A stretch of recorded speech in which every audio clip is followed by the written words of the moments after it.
राधे राधे जी। कैसे हैं आप सभी लोग? आप सभी लोग स्वस्थ होंगे, कुशल मंगल होंगे। आप सभी के स्वास्थ्य और कुशल मंगल की कामना मैं ईश्वर से करती हूँ कि आप सभी लोग स्वस्थ रहें और कुशल मंगल रहें। आज हम बात करते हैं भगवान जी और भक्त के बीच की बात। एक बार एक भक्त था जो ठाकुर जी का बहुत बड़ा भक्त था। वह ठाकुर जी को पूरी निष्ठा भावना के साथ अपना आराध्य मानकर चलता था। वह कुछ भी खाने से पहले ठाकुर जी को भोग लगाना नहीं भूलता था। हर रोज नहा धोकर स्वच्छ कपड़े पहनकर वह भोजन भोग तैयार करता और ठाकुर जी को भोग अर्पण करता। इस प्रकार से ही उसकी जीवन चलता था। एक दिन वह सोचता है कि ना जाने मैंने ऐसे क्या कर्म किए हैं, ऐसे क्या पाप किए हैं कि जो मैं ठाकुर जी को भोग नहीं लगवा पाता हूँ। जब भी मैं ठाकुर जी के लिए भोग बनवाता हूँ तो किसी न किसी कारणवश वह भोग जो समाप्त हो जाता है वह पहले किसी और को ही लग जाता है और मैं ठाकुर जी को भोग नहीं लगा पाता हूँ। इतना सोचते हुए वह ठाकुर जी के मंदिर में जाकर ठाकुर जी से प्रार्थना कर रहा होता है। तब ठाकुर जी उसे कहते हैं कि तुम चिंता मत करो, जो भोग तुम किसी दूसरे को देते हो वह मुझे लग जाता है। लेकिन वह व्यक्ति जो है वह कहता है, नहीं प्रभु, जो भोजन मैं आपके लिए बनाता हूँ मैं चाहता हूँ उसका स्वाद पहले आप चखें, तब मैं मानूंगा कि वह भोग आपको लग गया है। ठाकुर जी हैं जो उसे बहुत समझाते हैं लेकिन वह नहीं समझता है। फिर वह सोचता है जो होता है प्रभु की इच्छा से होता है, इतना कहते हुए वह वहाँ से चल देता है। एक दिन उसका और प्रभु का आमने सामने का टकराव हो जाता है। प्रभु कहते हैं कि जिस व्यक्ति को तुम पहले भोजन दे देते हो वह मेरा ही अंश होता है, वह मेरे जरिए ही भेजा गया होता है और वह भोजन मेरे तक पहुंच जाता है। लेकिन वह व्यक्ति जो है अपनी हट पर अड़ जाता है और कहता है, नहीं प्रभु, सुबह तो मैं पहले आपको ही भोग लगाऊंगा तब किसी और को दूंगा। क्योंकि वह हट कर रहा है तो ठाकुर जी मुस्कुराते हैं और कहते हैं, चलो भी, आज और तुम्हारी शर्त रही, देखते हैं क्या होता है। चलो जी, भक्त भी घर जाता है, सो जाता है। जब सुबह होती है उठता है, उठने के बाद वह बहुत सारा भोजन तैयार करता है। जो ही वह भोजन तैयार करता है, भोजन की थाली परोसने के बाद वह मंदिर के लिए रवाना हो जाता है। जब वह भोजन लेकर मंदिर जा रहा होता है तो रास्ते में उसे एक बालक मिलता है जो कहता है, हे हे प्रभु, मुझे थोड़ी भूख लगी है, प्लीज़ मुझे भोजन दे दो।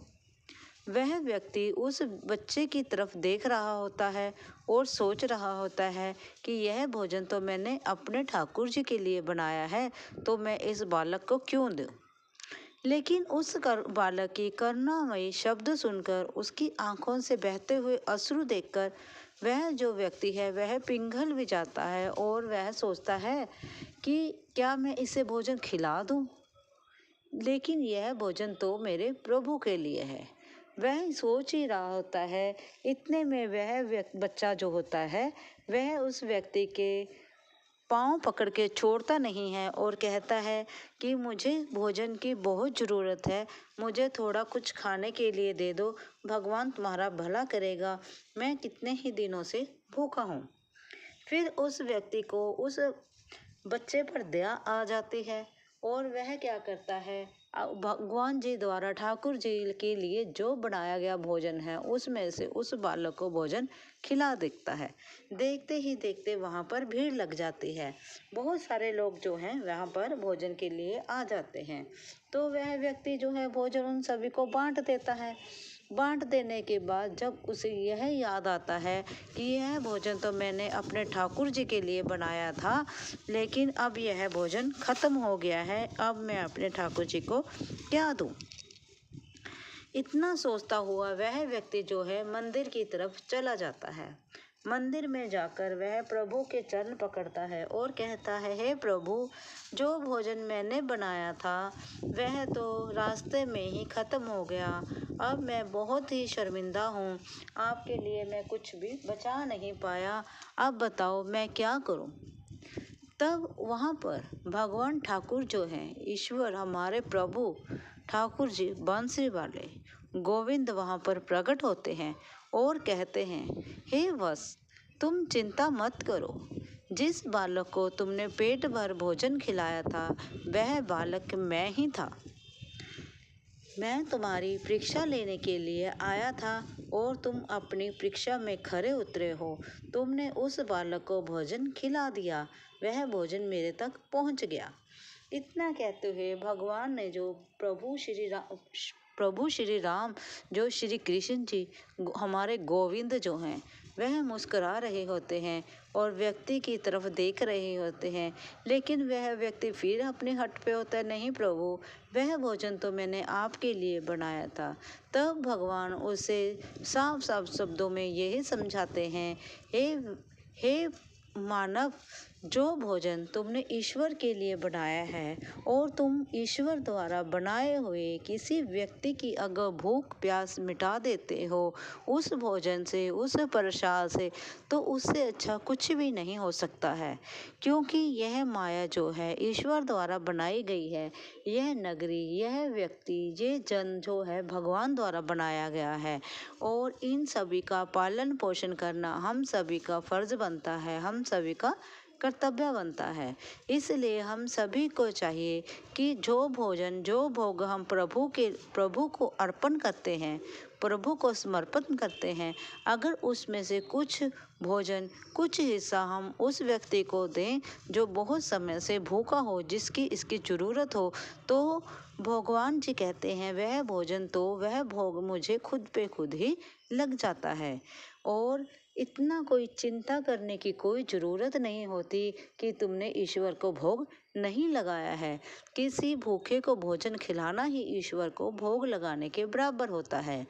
अपने भूखे माता पिता को भोजन खिलाना, सबसे पहले उनकी सेवा करना, सबसे पहले उनको भोग लगाना ही ईश्वर को भोग लगाने के बराबर होता है। इसलिए तुम चिंता मत करो, तुम्हारे द्वारा बनाया गया वह भोग मुझे लग चुका है। अब तुम निश्चय रहो, तुम मेरे परम भक्तों में गिने जाओगे। और इस प्रकार से उस व्यक्ति ने अपने जो है ईश्वर के प्रति अपनी श्रद्धा व्यक्त की है और भगवान ने भी उसे गले से लगाकर अपना भगवान का कर्तव्य निभाया है। इस कथा से हमें प्रभु और भक्त के प्रेम की झलकियाँ मिलती हैं। अगर आप भी किसी भूखे और किसी गरीब का पेट भर पाते हैं तो वह ईश्वर को लगाए हुए भोग से बहुत ऊपर तक जाता है। आप एक बार जीवन में किसी भूखे को भोजन खिलाकर उसका आनंद महसूस कर देखें कि आपको कितना संतोष और कितना आनंद महसूस होगा।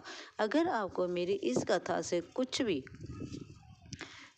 भी ज्ञान प्राप्त हुआ हो या ऐसा लगा हो कि हाँ, किसी भूखे का पेट भरना ही ईश्वर को भोग लगाने के बराबर होता है, तो प्लीज़ लाइक और सब्सक्राइब ज़रूर करें और प्रेम से बोलें, जय श्री राम। राधे राधे, राधे राधे।